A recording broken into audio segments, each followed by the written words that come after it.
Question का हमारा session वो भी होता है, बच्चों को बोला जाता है कि आप बेटा क्वेश्चन करें। आप नाफे ने बहुत प्यारा सवाल किया, क्वेश्चन था इनका। क्या क्वेश्चन था बेटा?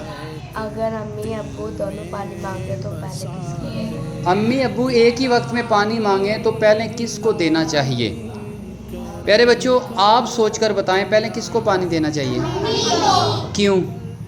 क्योंकि वो बच्चों का ज़्यादा ध्यान ज़्यादा रखती हैं, काम ज़्यादा करती हैं, आप ये कहना चाहते हैं। हदीस के मुताबिक भी है कि एक शख्स ने पूछा, मुझ पर सबसे ज़्यादा हक किसका है? क्या बोला? नबी पाक सल्लल्लाहु अलैहि वसल्लम ने क्या फरमाया?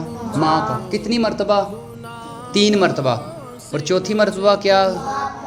तो इस हदीस से भी मालूम हुआ कि माँ का यहाँ पर 3 मर्तबा फरमाया।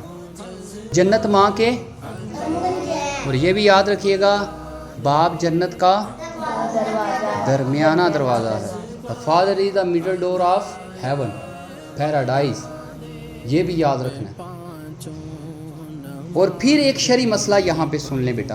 उम्मत के लिए अगर दोनों एक वक्त में बुलाएं, अम्मी भी बोल रहे हैं, अब्बू बोल रहे हैं कि बेटा पाँव दबाएं मेरे, तो किसकी बात मानेंगे? हाँ, शरई मसला है। हिदमत के लिए माँ की और हुक्म में वालिद साहिब, हुक्म दोनों दें तो हुक्म प्रायोरिटी फोकियत किसको देंगे?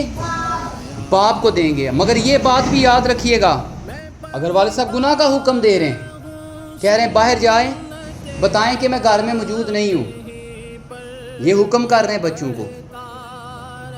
अब देखा जाएगा हुक्म वो कौन सा हुक्म है। ऐसा हुक्म तो नहीं जिससे अल्लाह और अल्लाह के रसूल नाराज़ होते हैं, ऐसा हुक्म तो नहीं है, ये देखना है।